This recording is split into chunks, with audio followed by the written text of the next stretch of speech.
Hey, it's Soul, and this is Warcraft Weekly, the show that has gone broke. I don't mean it in a real money sense, that is a different and honestly more depressing conversation to have, but I mean gold, which I'll talk about shortly. I'd appreciate your friendly and helpful gesture of liking the video, subscribing for more common sense, copium-filled content, and let's first talk about patch 9.2.7, the day when the economy turned upside down. If you haven't noticed, commodity markets, which include gathering materials and food and potions and other consumables, have been thrown into a regional market. The entire supply and demand of a region has been mashed together, seemingly to help regulate prices and demand. Now, the shockwaves are, they're still being felt.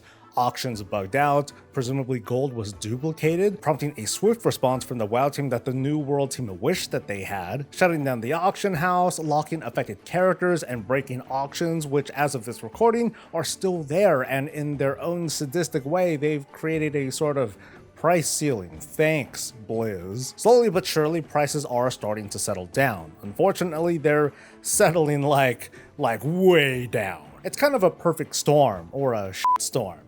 Because here we are at the tail end of Shadowlands, which I would argue is economically significant. My thinking is that on average, fewer people total are committed to endgame content, which means consuming fewer flasks and potions. Not just that though, we've been gathering Shadowlands materials for 2 or so years, and suddenly hundreds of servers worth of stockpiled materials are now made available to realms where they might not have been as available.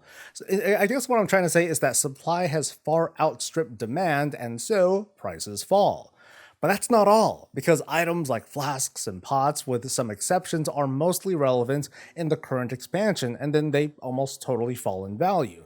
But let's take a look at my market of choice, the glyph market. Now, glyphs use herbs from almost every expansion, making Inscription the biggest consumer of herbs because even if the expansion is over, the glyph is still there with a certain amount of demand.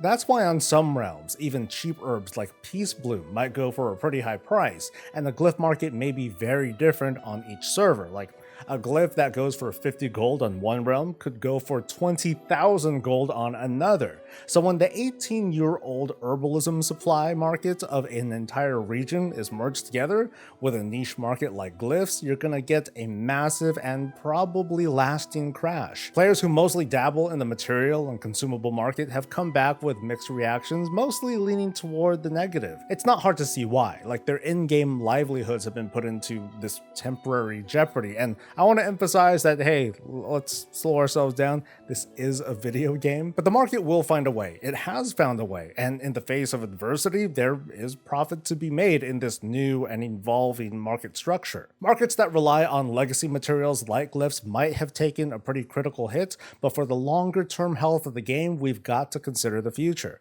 There's no good time, but now feels like the worst time to introduce this region-wide commodity market because we're at the end of an expansion. Like I said, the supply is super high and demand is waning, and Season 4 is actually dulling the impact with a bump in demand for consumables and things to craft legendaries with. But it's probably also the most ideal time for this to go live. The auction house change could have come in during the Dragonflight pre-patch. Decision makers over at Blizzard decided to not do that. Maybe it would have been one more burden on the team, and this needed to have the kinks worked out before Dragonflight because, well, it did, and this is designed to just kind of smooth out their burdens. Really, I don't know, I'm just citing the evidence in my head. Like all the other expansions though, Dragonflight is going to go through this sort of economic shift and a reset because we'll have new stuff to craft and new materials to gather.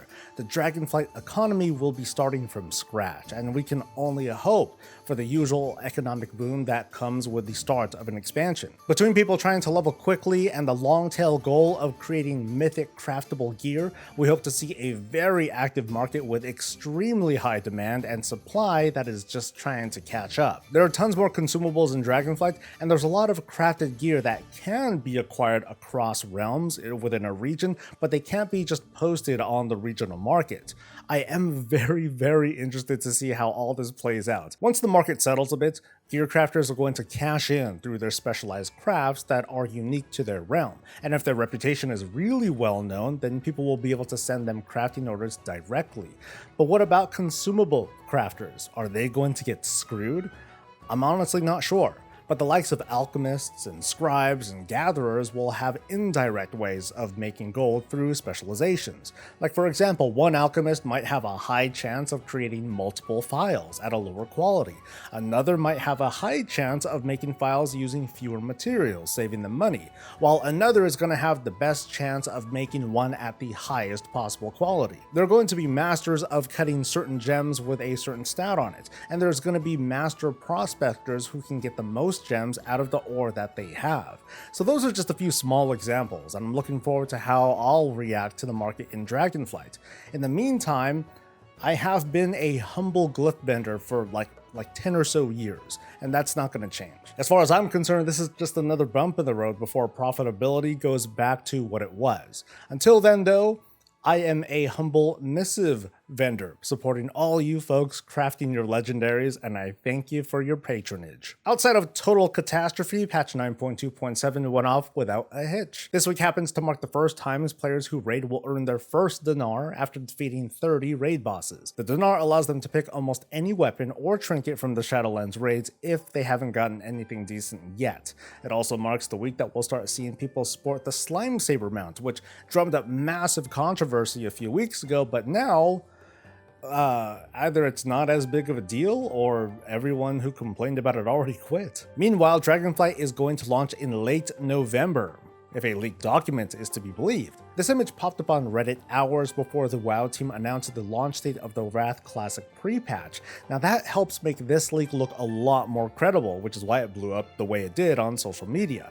Even more so, the WoW team actually responded, not to the leak, but to the conversations surrounding the leak, saying, when the time comes for us to announce a release date for Dragonflight, we'll share details on our initial raid and season schedule. And that's where a lot of the conversation comes from. Folks were concerned about raid schedules and the race to World First because a release late November would make the start of Season 1 fall right on top of the holiday season.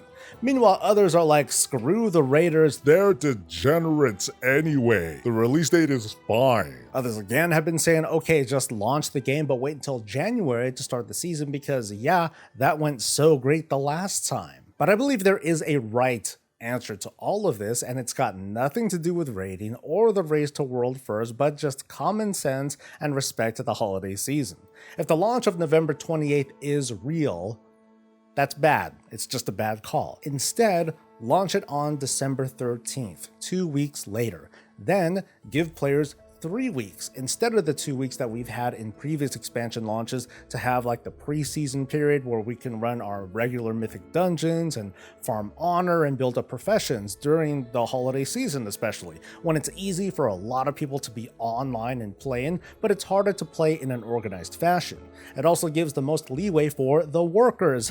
That's right, they're people with feelings and a need for vacation. So having it released like this will make it so only a minimum number of folks need to be available to put out fires. And then after New Year's on the first week of 2023, begin Season 1 with mythic stuff the week after. Now I feel very strongly that this is the ideal launch schedule for Dragonflight. It fits in all the right places except for this so-called leak. Pushing the expansion back a whole 2 weeks, in my opinion, it's not a huge ask, and I see no downsides, but what do you think? Share your thoughts and predictions. A new alpha build dropped this week starting phase 6 of the Dragonflight alpha. It's a big build, not because it's a big build, but because all zones are now open simultaneously, and we can finally test out max level characters, meaning Endgame. What sorts of grinds are there? What sorts of overcomplicated systems on top of systems? I'm going to take what we know so far, it's not very much, and I'll paint a picture for you. I'll share a few opinions, and then you can decide for yourself. As a pre-made level 70 character, we can see a familiar button on our minimap that would show our Covenant or our Order Hall. It would be our garrison thing, whatever.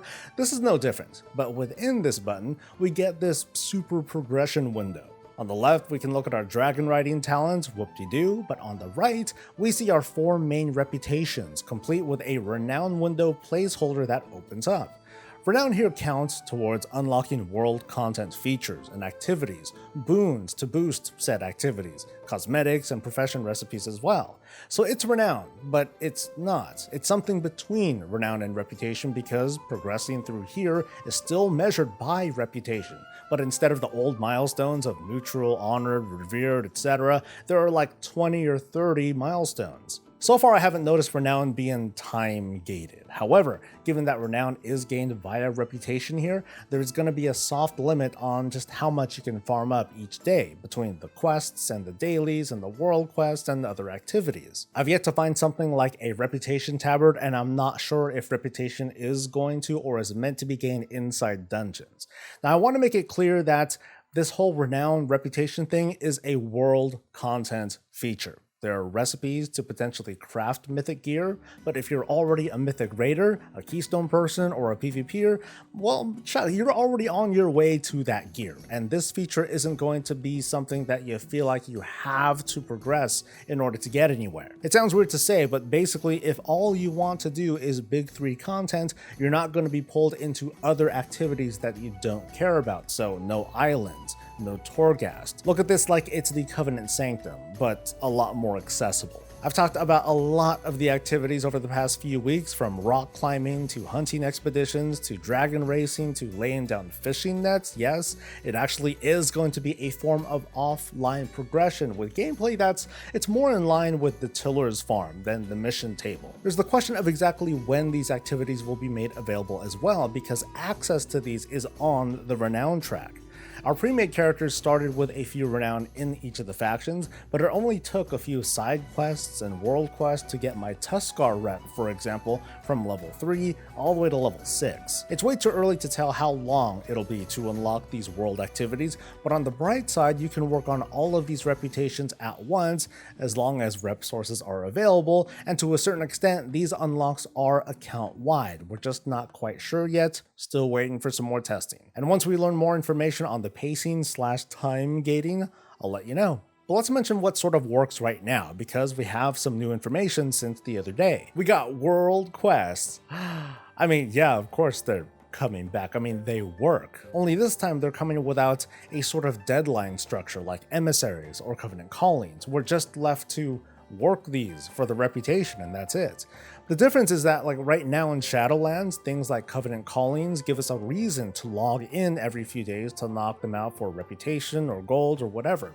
It's a weird way of adding an incentive and a deadline to make us feel compelled to log in at the same time. And Dragonflight, at least so far, isn't going to have that. I mean, it's still going to have the farming, it'll still have those goals, but with that much more freedom, I guess. There are lots of rares marked on the map. I killed a few and they didn't happen to give reputation, but I have a feeling that they will when this goes live. There are these events called storm assaults that will periodically target parts of the Dragon Isles, and there are 4 kinds. There's wind, water, storm, and fire.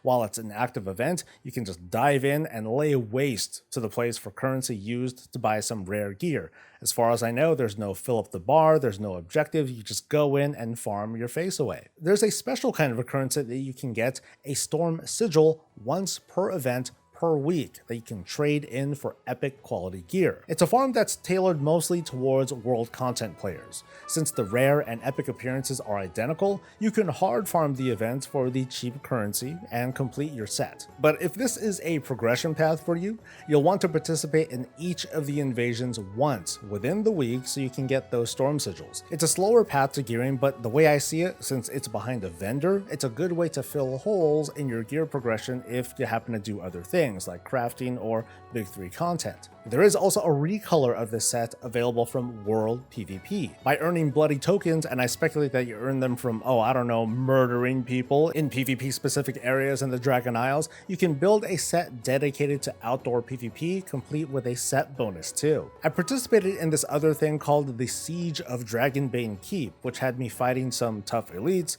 I was breaking into some enemy fortress and I laid waste. We even took over this part of the zone with NPCs and everything populating the area. There weren't any rewards though, outside of the 50 rep that I got, but I'm sure it's going to be pretty neat to take this thing on with a few dozen players alongside me. And finally, over in Ascara, the Tuskar village, there's this event that takes place every few hours where you help the village make soup. Everyone around the village pitches in, grabbing fish and defending it from attackers. Funny enough, players are not allowed to stand in the soup, regardless of your efforts. When you finish, you get a cute little food buff to help you out on your outdoor adventures. Now that's just a fraction of what's to come, and seriously, I am excited over the variety of activities, the accessibility, and of course, the rewards. One thing I was worried about were the rewards, and so far, it feels like there's a lot of variety in appearances, and pets, and toys, and mounts to collect. And there's raids, dungeons, and PvP too, and I'm sure all that stuff is just great. Here's some new information about crafting and epic gear. A series of quests are available in the capital that award this item, the Spark of Ingenuity. The quests themselves are pretty simple, but the item is quite literally, well, epic. This is a bind-on pickup, required reagent for all epic gear recipes in Dragonflight, whether it's Raid Finder item level or Mythic. This is what the devs mentioned a while back when they said that quests would be made available periodically to, I guess, pace the amount of craftable epics that can be made and remade, because remember, you can take your Raid Finder epic and recraft it into a mythic thing if you want to.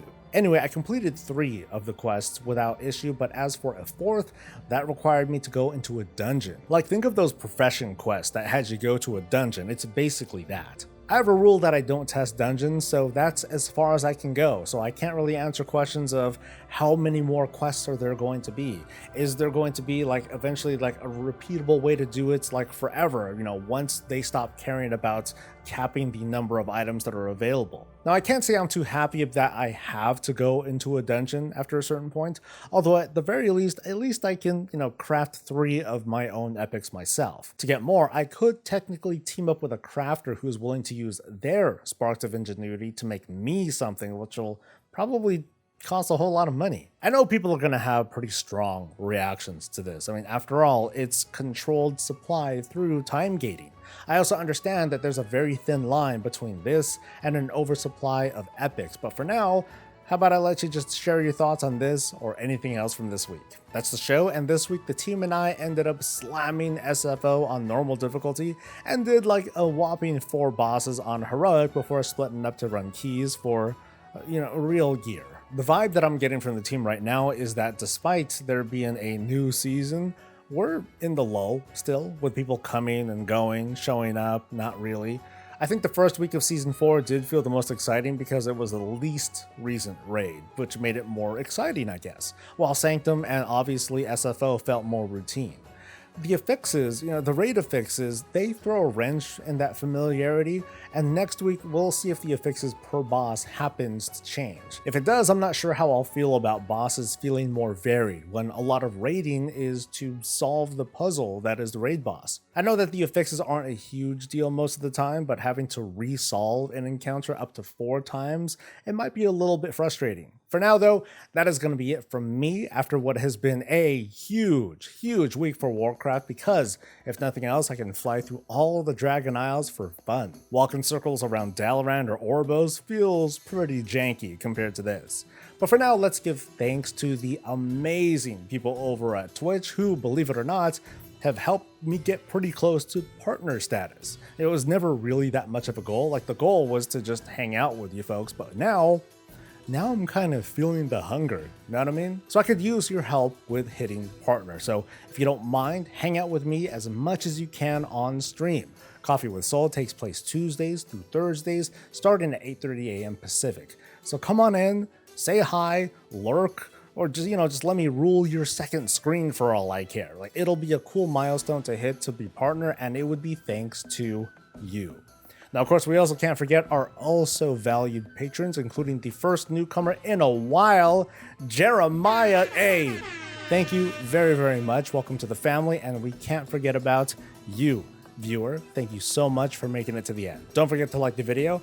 Oh, and check that sub thing. Make sure you're subscribed to this channel. Drop by next week and, going forward to help us get the partner. And if nothing else, I will see you for the next thing. Stay safe, stay healthy, and stay breezy.